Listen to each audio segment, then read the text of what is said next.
Welcome. You are listening to the Occupied Nation Show on Activate Radio, part of Activate Media.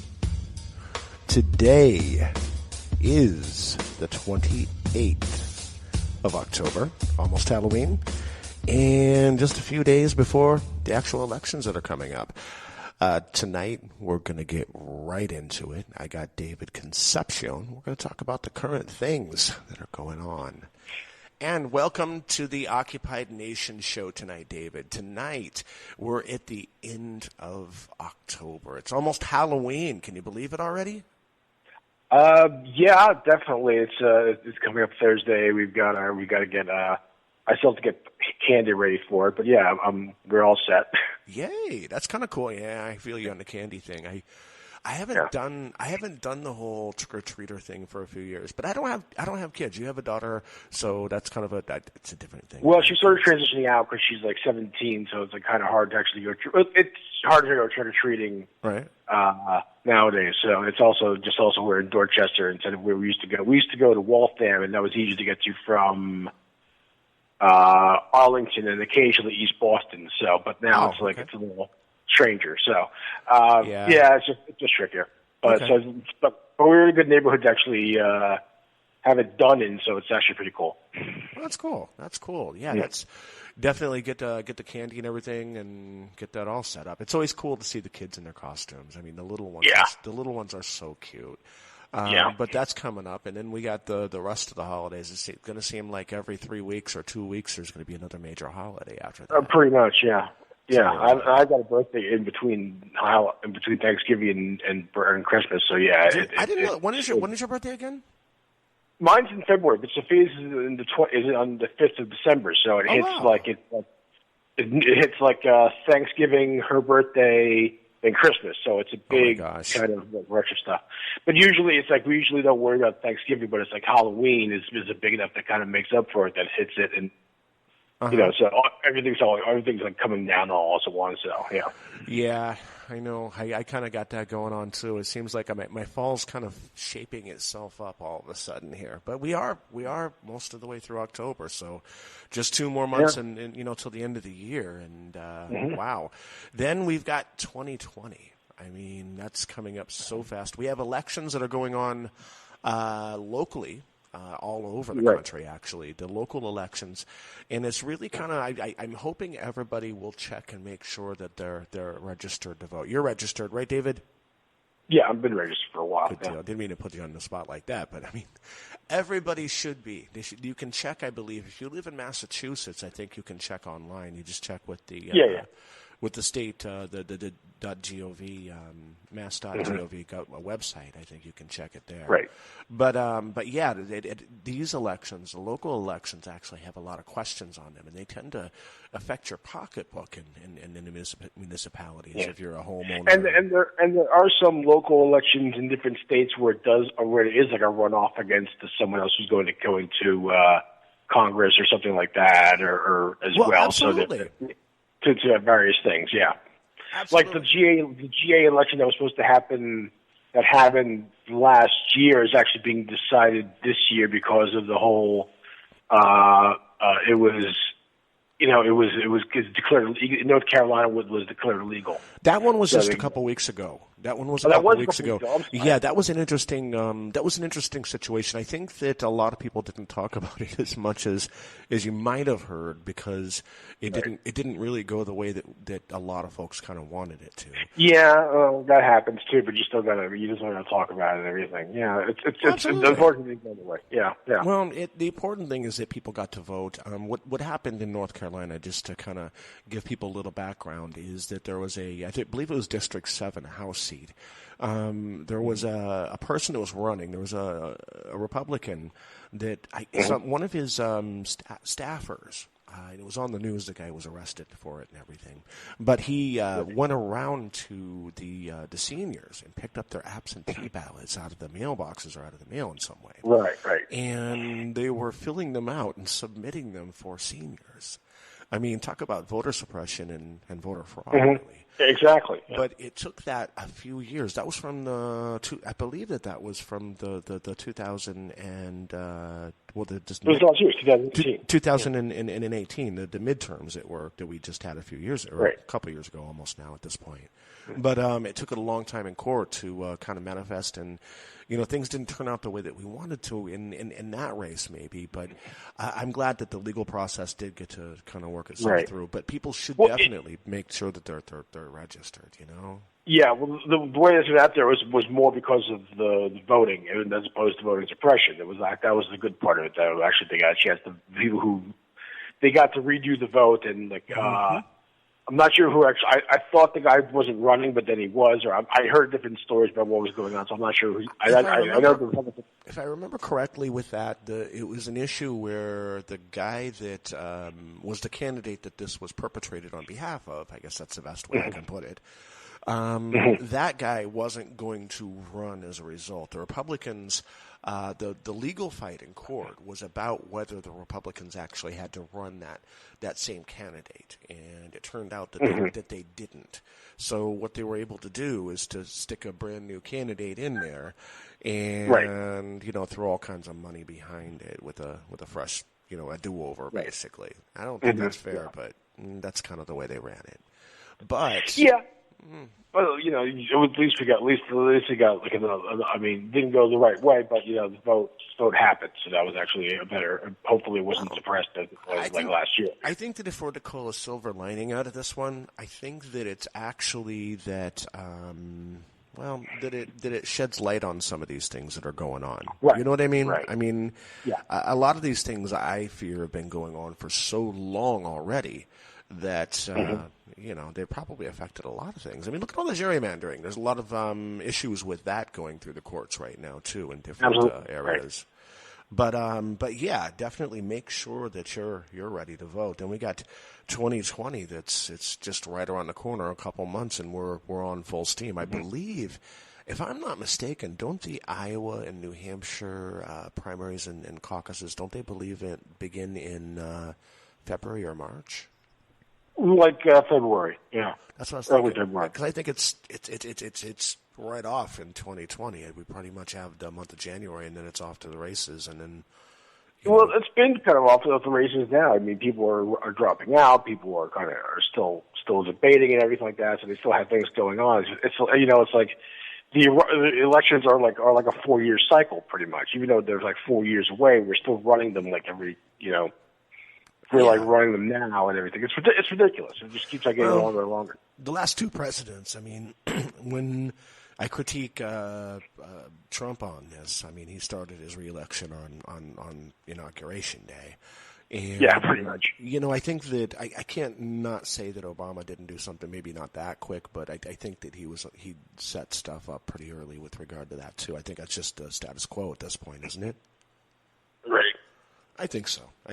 But anyway, so we had debates a couple weeks ago. Actually, never had much of a chance to talk about that. Did you get the chance to see them? I didn't. I've actually been I've missed a bunch of the debates. But I know it was everyone tried to pile up against Bernie, but it didn't work. It was also post heart attack Bernie, so he actually did really, really well. Yeah. But it was also let's see if we can get the people to gang up on the progressives, and that didn't work. So it was still kind of a thing. So it became the only thing came out of it was that Clinton came out of the woodwork and said that was weird. Russian asset. That was weird. That whole thing with Tulsi. It's still Tulsi, it's like Gabbard. Yeah, Tulsi Gabbard. That whole thing was kind of a weird thing. I believe that kind of. I mean, in my mind, that kind of takes Tulsi Gabbard out anyway, too. I mean, not that I don't know. I kept looking at her. I liked the way she carried herself, but she did seem a little bit more on the conservative side, and I think that's why she was so easy to be able to pick off that way. But I don't understand why Hillary Clinton would come out of the woodwork all of a sudden just for that little thing. I don't get that one. Do you? I don't know. I mean, she needs to make herself relevant. She wants to stir the pot, and she wants to make it seem like she's still, important. And even Bill Maher said, like, something about that the other day. He was like, it's time for the Clintons to go away. And that's like, oh my God, I actually agree with Bill Maher for once. And it's like, wow. It's like, geez, one of those rare times. Yes, they need to go. It's like, you need to shut up. You need to stop talking. You've lost, It's your fault we're in this mess. Go away. That's pretty much all we have to say right now. Well, you're not going to make yourself any better by saying, "Oh yeah, look at Russian assets. Look at everywhere I see everyone else is Russian who doesn't believe me." The whole thing and like that. And I was right because I said this. And no one cares. Go away. We don't want to hear you. Your policies don't matter. We're talking about policies that are beyond you now. And beyond the third way Democrat anyway, and centrist and the kind of that stuff. We're now into like a more progressive politics. So she is no longer, and she can't be a standard bearer because she was never into that. So she needs to actually stop and close up shop and leave, but she won't. Well, right. It's unfortunate. I mean, I see opportunity for a person in that kind of a position to be able to foster others to run. I mean, I think that there's a lot of experience and a lot of knowledge there. It could be helpful. But you know what? I do have to say on the other side of that, just to be fair, she did win the popular vote. I can't take that away from her. But I do have similar feelings to you at this point. It's just like, I don't want to say it, but it's like kind of beating a dead horse. You know what I mean? It's like it's time to move forward.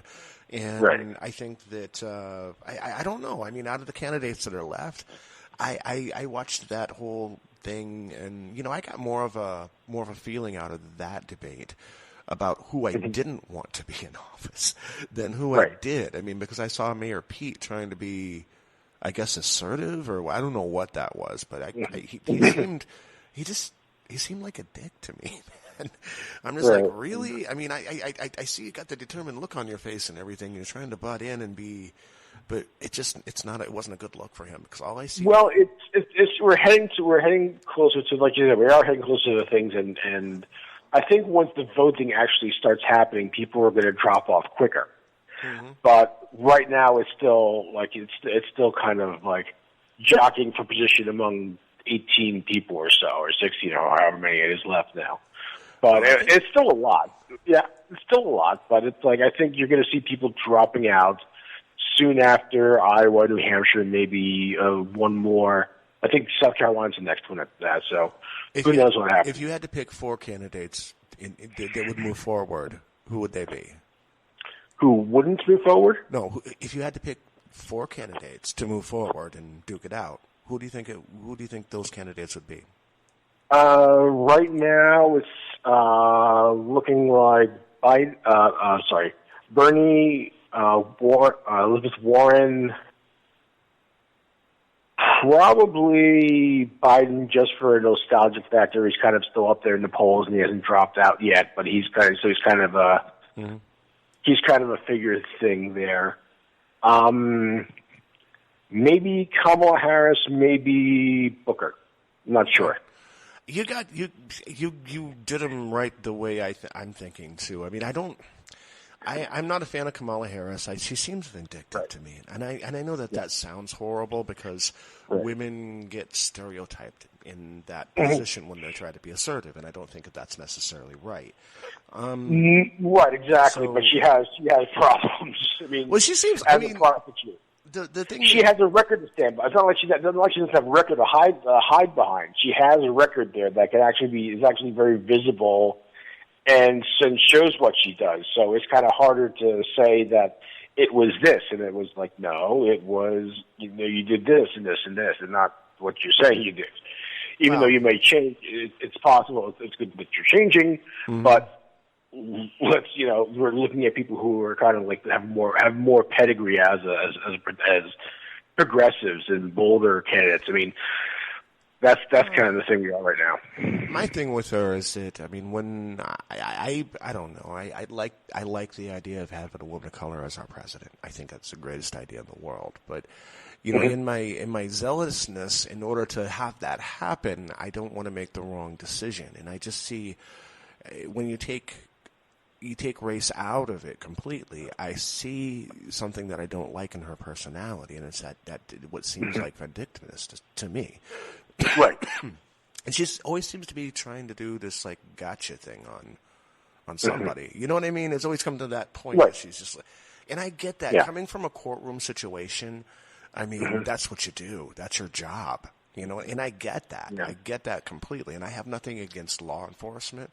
I have, nothing against her personally. I don't know the woman, but I do fear that the way that people act in that manner, that they may treat people unfairly or look at some citizens as less than others. And that's a problem that I see within law enforcement. And that's the very first thing somebody said to me about her, is that she's a cop. Right, and she does have that. She said she's more law enforcement, law and order, as opposed to, just as very distributive justice, Well, as opposed to retributive justice. Right. And and again, while she was doing her job, I get that. I look at these numbers that we look at in social justice when you see, the huge numbers of people that are in jail in this country versus other countries, and the horrible figures that show the disparity racially there, where men of color, women of color are locked up at a much higher rate than whites or any other group. So there's that aspect of it.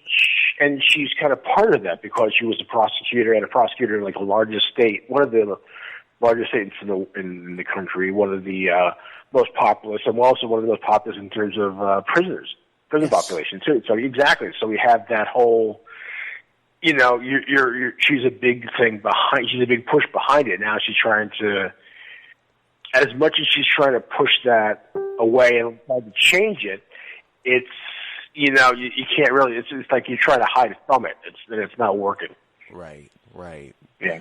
Well, so she's not my favorite, but as far as that bottom end of it, I mean, I think she's in the race. I think she's still there. Cory Booker, I like Cory Booker. Cory Booker still lives in the hood.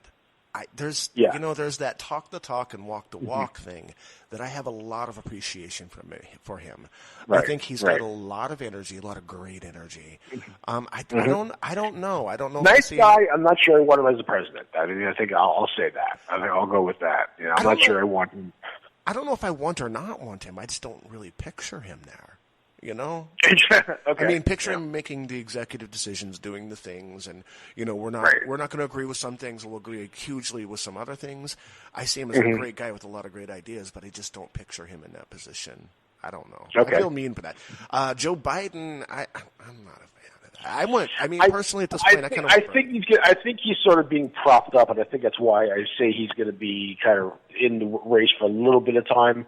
But I think when he starts racking up some losses, I think that's why when people start voting is when it's going to happen, because you're going to see how the numbers play out. You're going to see how these people who are voting and people who aren't voting, and how that plays out in an actual election situation. And he needs to win he keeps saying, I might not win Iowa, I might not win New Hampshire. Yeah, but you need to at least win 4 out of the 5, the first 5, or else you're screwed. Well, I don't see him winning. I don't see him.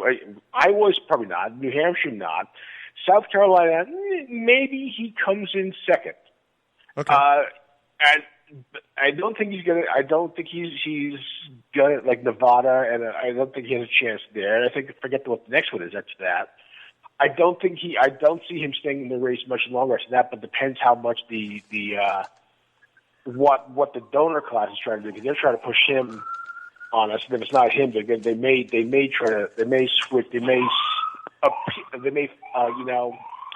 find something palatable in Warren to work with. So but there's a lot of people who said that no, they can't work with Warren. So it's their situation, position. So how that'll work out. So which direction? I now you've got me thinking about those first X amount of states, 4 or 5 states, and wow, right. I'm thinking about who can do that. I mean, I think that I still think Bernie can. I mean, I just watch what happens. What happens with the wins? You got to look at what happens with those.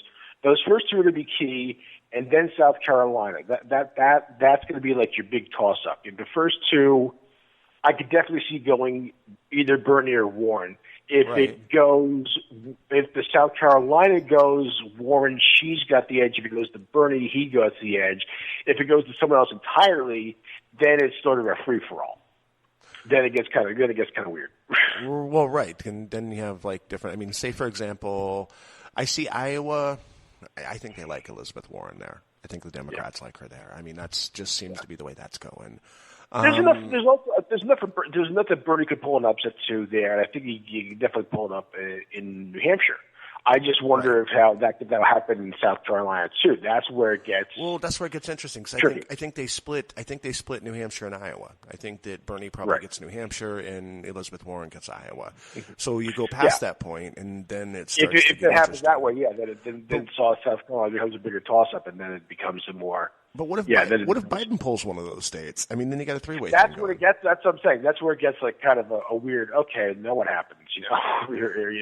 Or if it's not Warren, maybe it's not Biden. Maybe it's someone else who gets it too. Maybe it's not Warren, Biden, or Bernie. Maybe someone else gets it. Something becomes a wild card situation. So then you got to really see how the debates kind of pop up and how who's playing what. Then look at more the votes play out. So. Okay. I mean, but then you'll see a lot. But you'll see a lot more of the lower tier dropping off. I think after. Well, I think that's going to happen soon anyway. Because I mean, I really honestly, how much money do folks got, and how much are they going to spend it against each other? I think that it benefits them. I mean, I'll say one thing. I think that having a large field, and I know that it's we're looking at all these different candidates, but having a large field with what we're dealing with. Gives Trump more targets to have to look at. Does that make sense?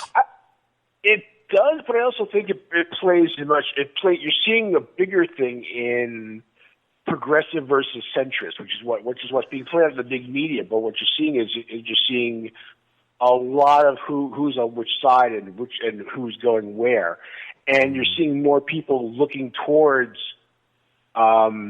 A progressive kind of making a bold because of the bolder pushes that they're trying to do with their programs, and the centrists are not hitting their marks. We all know because they're especially with Biden because you're seeing him trying to hit balls from from way back when, and they're not working at all in any sense of form in any of the debates or anything like that. So they're floundering. That's what he's floundering as he is.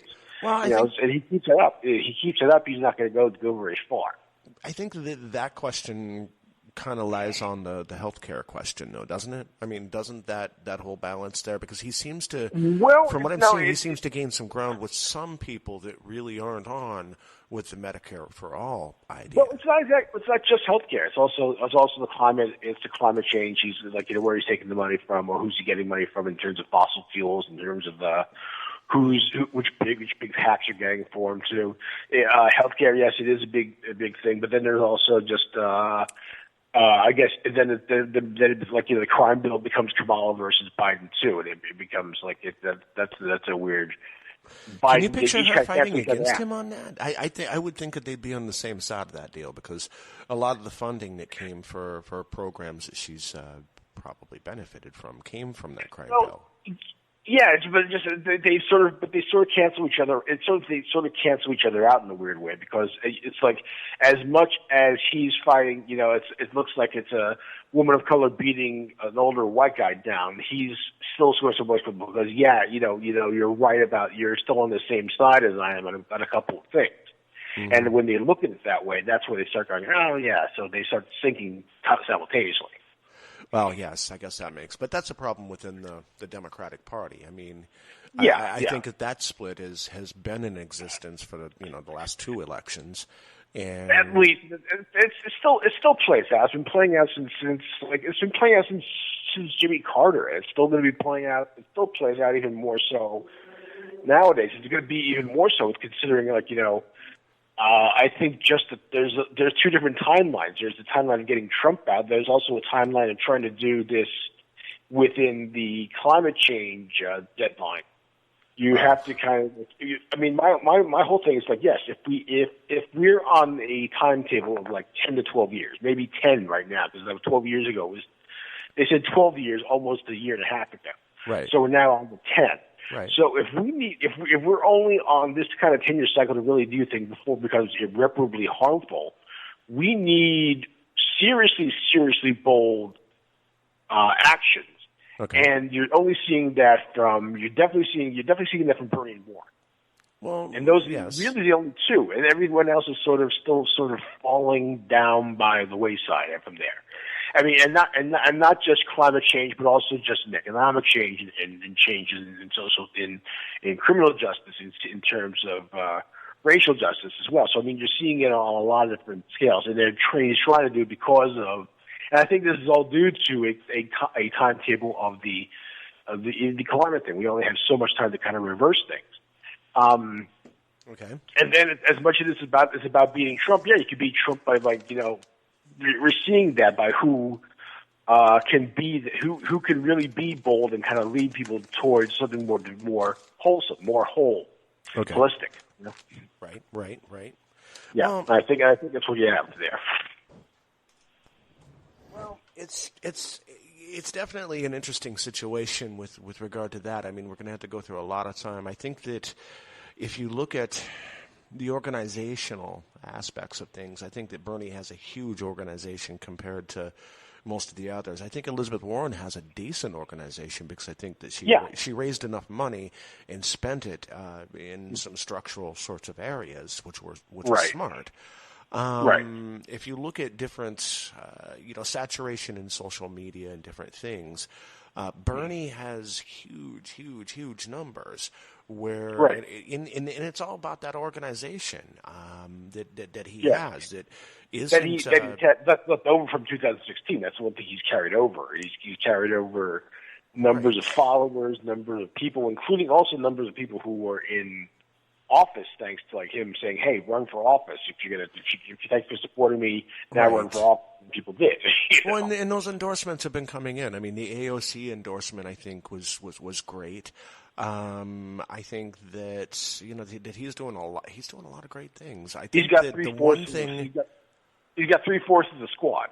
Right. AOC, Tlaib, and Omar. Mm-hmm. Ayanna Pressley's still sort of figuring out, I think, what to do. Ayanna Pressley's doing cool things. She hasn't. She's been there, but she hasn't been the one in the spotlight. I think she's. Yeah. The impression I get is she's making great relationships and making inroads in Washington. And I've seen her. She just hasn't made a decision of who to support for in terms of the race yet, and that's kind of right. But right now, Bernie's got the big three of the big four. I got to say this: the Democratic establishment. This is a gripe of mine. The Democratic establishment did not support her. Yeah, they didn't. I mean, the Black Congress didn't support her, and I thought that was pretty crappy. She went out and did all the work herself. Ocasio-Cortez, right? Yes, yeah. No. I'm talking about Ayanna. I'm talking about Ayanna in her race when she got elected. She went out and knocked on all those doors and went to his neighborhoods. It wasn't it wasn't about voter turnout in Dorchester and Roxbury necessarily. But that does help. But there's been a low voter turnout the last few elections. Well, I think it's also just a general thing in how you look at elections. Nothing is just you can't just go to your doors and go to the places that are friendly to you and try to change minds. You have to go to everyone and say, "Hey, I'm running, and this is why." Exactly. And it's like the same way you do a local election, the same way you run like a 50-state, a 50-state constituency, which the Democrats need to run, which they haven't been able to, never ever done. Right. And we haven't heard much about. Actually, that's something we haven't heard much about. You know what? We've been paying attention to the 20 different candidates, and maybe we're supposed to. Maybe that works with this whole impeachment thing and with Trump and everything. But one of the things that I have noticed that we haven't spent any time at all concentrating on or isn't seen the light of day at all is the Senate. Have you heard anybody talk about the Senate for a while besides the fact that Mitch McConnell runs it and, well, he probably wouldn't do anything with impeachment? They're looking at the possibility that it's becoming more and more it's a towing cost. It's not before at one point it was like, yeah, they're going to hold the Senate. Now it's sort of flippable. It's sort of at a point where this is a thing. This is a thing because you've got Susan Collins who made the wrong step with Kavanaugh, and so now she's in trouble. McConnell's in big trouble because of because of his agenda and helping support Trump, and now he's up Schitt's Creek. Right. So it's you have that plus about maybe there are a couple more that are opening up, and so it's looking like it's possible that it's flippable. So it's a matter of just getting a couple of the races run the right way with the right candidates, and you might see change. Well, and that's the thing, because right now in this election upcoming, we only need 4 seats. Right. We're 4 seats down. We actually, you had to figure it as 6 seats. Okay, just get that in your head and work it that way, because we do have a vice president that we still have to deal with, and God knows, whatever happens with that. Right. The vice president can play a tiebreaker, and we don't know what's going to happen with the presidency at this point. So, that's a thing. But getting those 4 seats, or actually 6 seats. Now, you mentioned Susan Collins. She's definitely ripe for the picking. In fact, I need to start looking into the candidates up in Maine with regard to that. There've been a lot of them there've been a few of them coming out of the woodwork because of what happened with the Kavanaugh votes, and right after some of the Title 10 stuff, defunding of Planned Parenthood, because of the whole of that reason. Yeah, so it's like she's in a lot of trouble there. So there are candidates coming out of the woodwork against her, and so she's down in the polls. So it looks like it can actually flip in that sense. Right. So there is that one. I believe Jeff Flake was another one of those holdouts during that Kavanaugh thing. I don't know. He's not running, as I understand it. So that seat's gonna. Has he decided he's going to run? I forget if he's running. I do know Gabby Giffords' husband in Arizona is running for as a Democratic. Arizona. That was one of the other ones I was going to bring up. Is it congressman or I forget if he's Senate now. I totally forget now.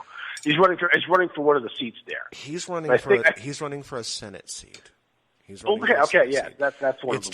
It's John McCain's old seat, is what it is. Okay, right. And he's not Mark McGrath. What am I thinking? Mark Kelly. Mark Kelly. Yes, he's the husband of Gabby Giffords, the lady who was shot. He's got. I like his policy with gun control. It's not the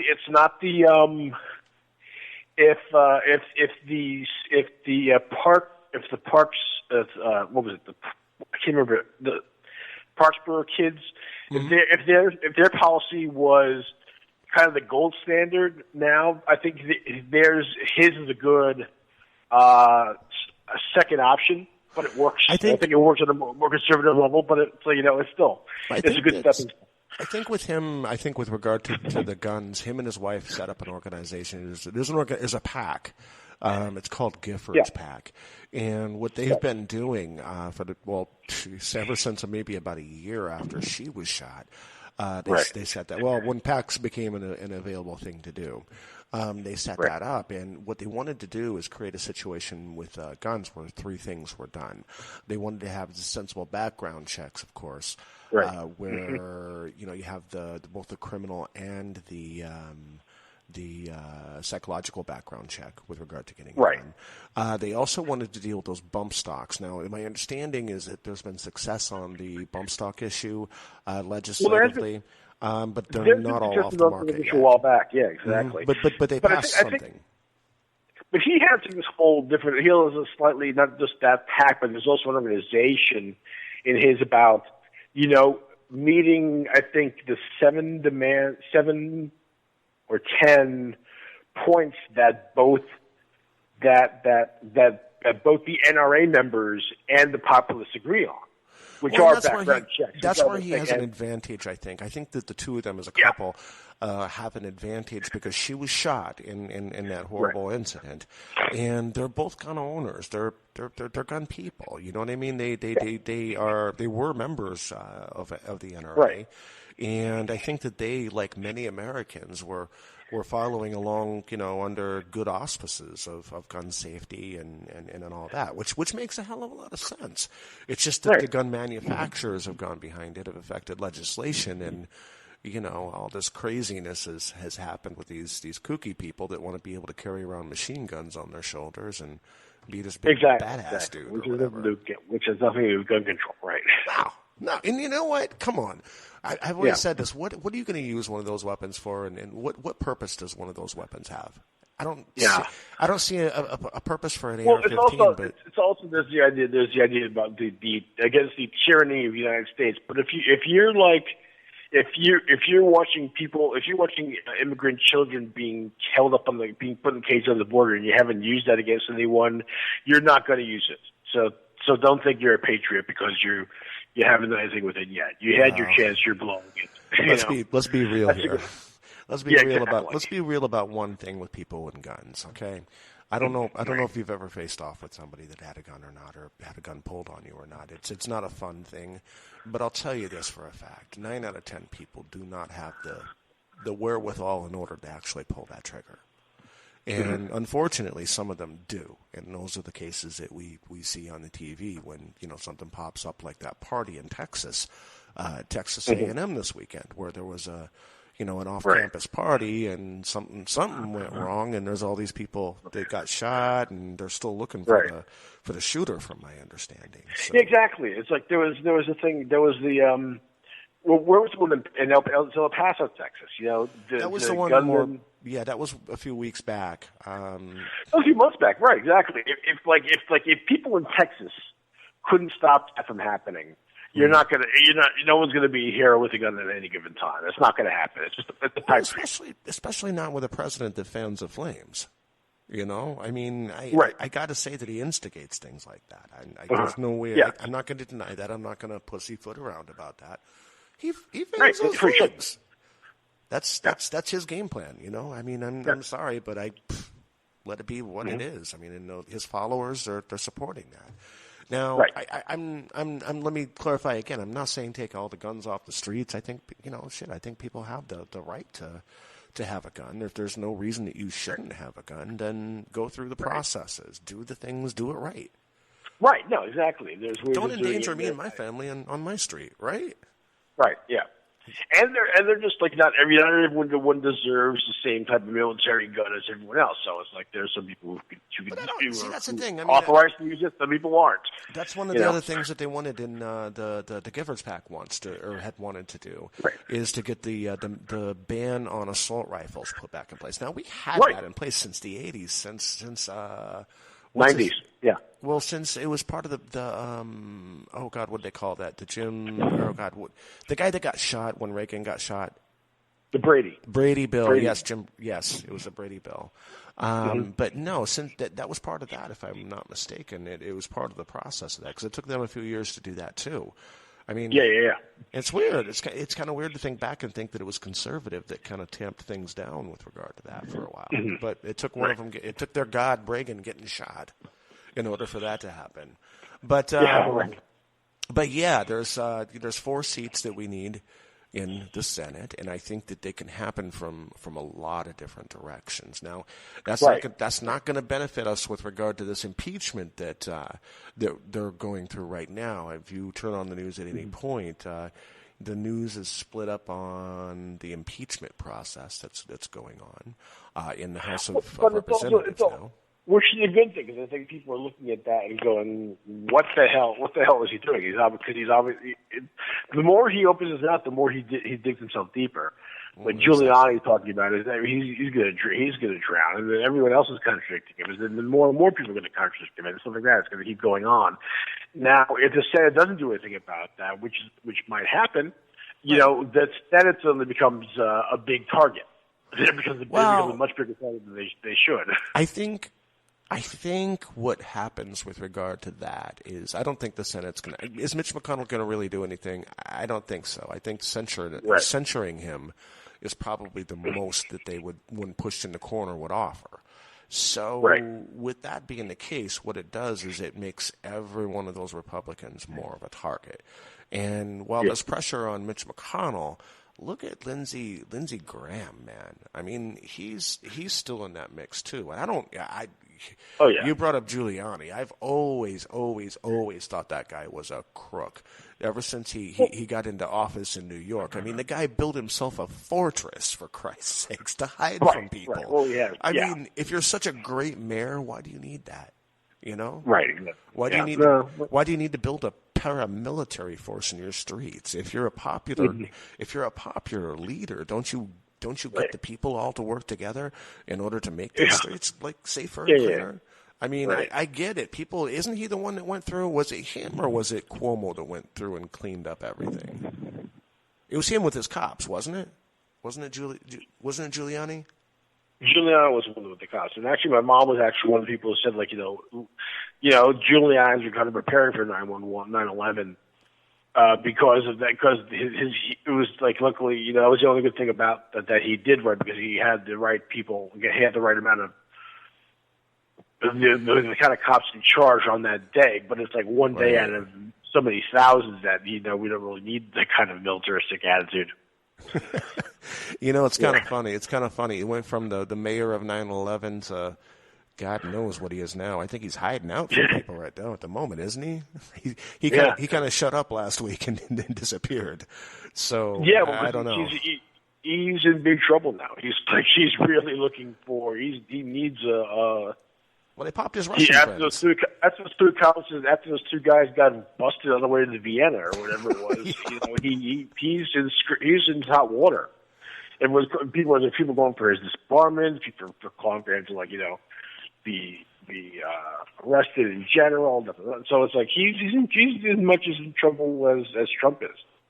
Well, that's I hope so. And actually, he doesn't.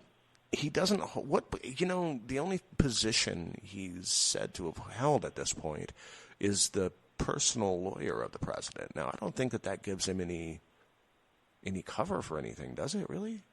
For the stuff he's been working. I mean, because he's been sticking his nose in things that aren't really, they're kind of government things. Exactly. Yeah, exactly. Yeah. I mean, what's he doing in interacting with people in Ukraine? I mean, he's going to go get the dirt on Biden or whatever, but wow.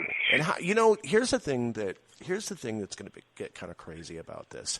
The guy who was supposed to show up, they've got in that process, they've got hearings all week with different people in that case.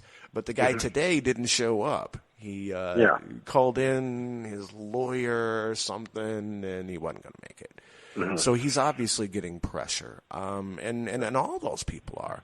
Now, I'm wondering how many of these people for the rest of the week are actually going to show up for their hearings.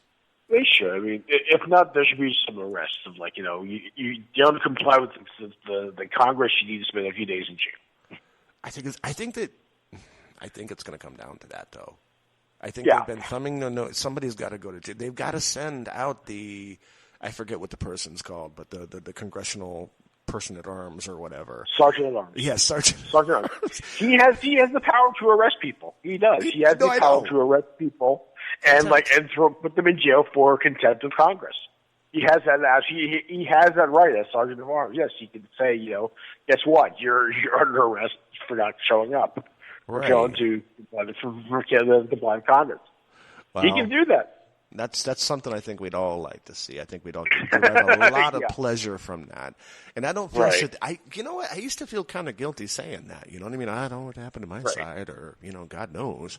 Don't all this excitement around it. But you know what? I think we deserve a little bit of it. I think there's been so much bread and circus out there. I think we deserve a little bit at this point, don't you?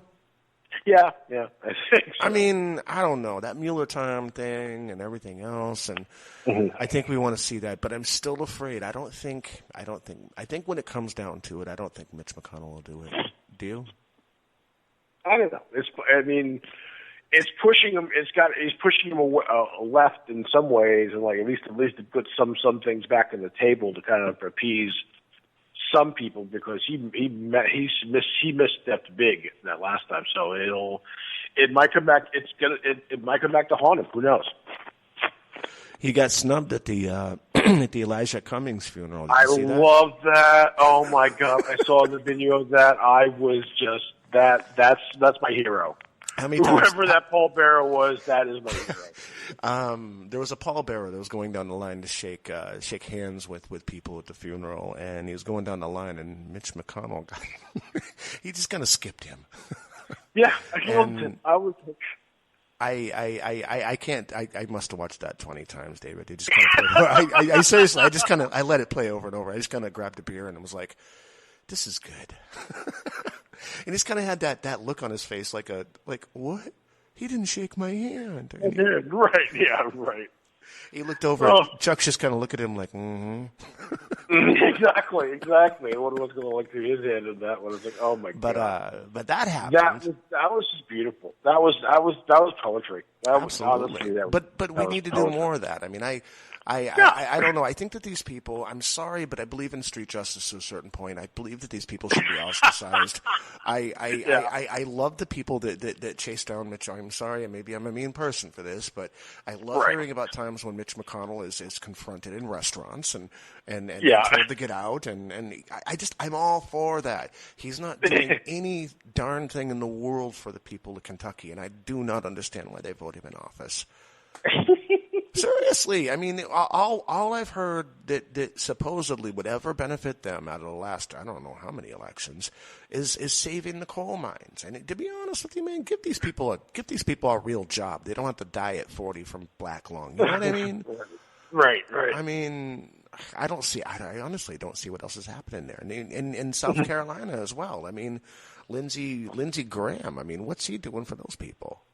I mean, he seems kind of wishy-washy, doesn't he? If he was your senator, yeah. I mean, I don't know. 1 minute he's fighting with Trump, the next minute he's on his side when it counts. I mean, what's that mean? But he's always on this. Yeah, exactly. I don't know. It's just it makes no. So it's really who we're going to remember, those people who were not who were silent, but also whose side you were on. I think that's going to really happen. Which side are you on? More often, yeah. Brings up a song in my head. Yep. But what else is going on in the world? We have fires. L.A. is burning, David. Mm-hmm. Have you seen I've been posting it, but have you seen it on TV? Other than that, I mean, my God. Not much. I know. I have some friends in Sonoma County that are being evacuated, as we speak. Oh boy, I'm sorry to hear that. We got, I mean, the amount of people that are being displaced right now. There was a story about LeBron James. I don't know if you did hear about that. He was tweeting out yesterday morning. I guess he was saying that this fire business is no joke. That he was driving around with his family in LA looking for a hotel room and he couldn't find one. And I was just like, wow, that is pretty real. A guy with that much money. I don't know. Yeah. I don't know. I think I would have grabbed a plane someplace and just let the insurance agents take care of it if I were him. You kind of have to at that point. I mean, if that's a huge chunk of the West Coast is burning. In other words, California, just northern and mid California, that's a lot of California that's burning this time of year. So you got to move out of the state just for a little while. It seems like, doesn't it get drier during the winter there? So I think we have more fires in the wintertime, right? Is that the I mean, I've never lived in California, so forgive me. I couldn't say either, but we do know that there's a whole lot of climate change having to deal with it. The whole fact that we're getting longer periods of drought. There's not enough rain to kind of moisten everything down. Mm-hmm. Some of the underbrush is getting too dry because then so try to clear that, it just becomes even more hazardous. Right. So it's a mess of it's a confluence of stuff of various things like some of the. I think PG&E, you said they may have been responsible. They actually have said yes that we may have been responsible for one of those fires. That's active God stuff, though. I mean, that's not really. Yeah. I have a rough time finding blame for something like that, rather than some kid throwing a cigarette, or you know what I mean. Which there are those too. I mean, there's both those things happening, and on top of that, it's drier than normal weather. Any of the seasons, not just winter or summer, but just like most of, you don't really get the full rainy season. You don't really get the full stuff like that. So it's nothing cycles through as much as it used to anymore. So now everything becomes a little more drier and becomes more of a tinderbox. Have you ever wanted to live in California? Not really, no. I always when I was a kid, I kind of had that idea in my head, but I don't know if I do anymore, man. Those fires, earthquake. I experienced. Did you experience the earthquake a few years ago we had here in Boston, in the Boston area? Which was this? It was about actually, what am I saying? It's probably like 5-6 years ago now. Yeah, we had an earthquake here once upon a time. It was like a low one. But... No, I missed that. Oh no, it was weird. It was the weirdest thing in the whole world. That's the only one I've ever experienced in Boston, of all places. But yeah, I wouldn't sign up for some place where they have the big ones. That's kind of a weird thing. I hope you never have to go through that. They had one a few weeks ago in Puerto Rico. Really? 6 point something. Yeah. That's a real one. Really Yeah, no. Well, it's funny because they didn't realize they're not on a fault line, but there's a fault line just like north of the island, a few miles out, whatever. And I was like I've never heard of an earthquake on Puerto Rico before. What the hell's going on? And he said, no, there's a fault line out there. And he tells me about every so often we get earthquakes. Every time it moves, every so often. It's like.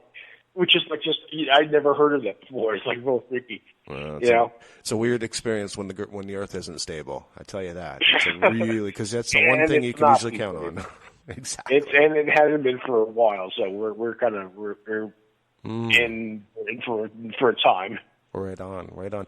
Now you're doing you've just personally you just had your surgery. We were talking about it on the last couple times you've been on. You just had a surgery on your knee. You want to catch people up with that a little bit? Just had it Wednesday. Yeah, it went actually fine. I'm hobbling around by cane, but I'm actually hobbling around, so it's not too bad. The first night was the worst, but I'm doing okay now. Okay. I'm still painful and still hurts to do some things, and every so often it's kind of a weird shock to my knee. But otherwise, it's getting better. It'll get better and better and better as we go. So hopefully, Well, hopefully you'll be up and around soon again, and we'll see you at the protests again soon. Exactly. I know I'm back at work next Wednesday, and it feels like I'm right on track for that. So it's good. All right. Well, get your rest up beforehand and take advantage of the time, I guess, is the best thing I can say. Exactly. Anyway, well, listen, thank you so much for being on tonight, and I don't know. I guess we'll see you again soon. As always, thanks for having me. Thanks for letting me talk around with you guys. Right on, man. Thank you so much, David, and you have a great night. You too. All right, peace. And, well, we are coming to the end of our show for this evening, folks. This has been the Occupied Nation show. Tonight we had David Concepcion on. It's been a crazy week. We got kind of a little behind schedule, had to put things together at the last minute tonight. But I want to thank everybody for participating. I want to thank everybody who plays a part on Activate Radio, Activate Media, all the different hosts, all the different shows. We're going to have a couple new shows coming up real soon. I'm kind of excited about. Our schedule's getting kind of tight now, though, so we're going to start working on some interesting things coming up. Anyway, peace out. See you next week. Love, peace, and solidarity.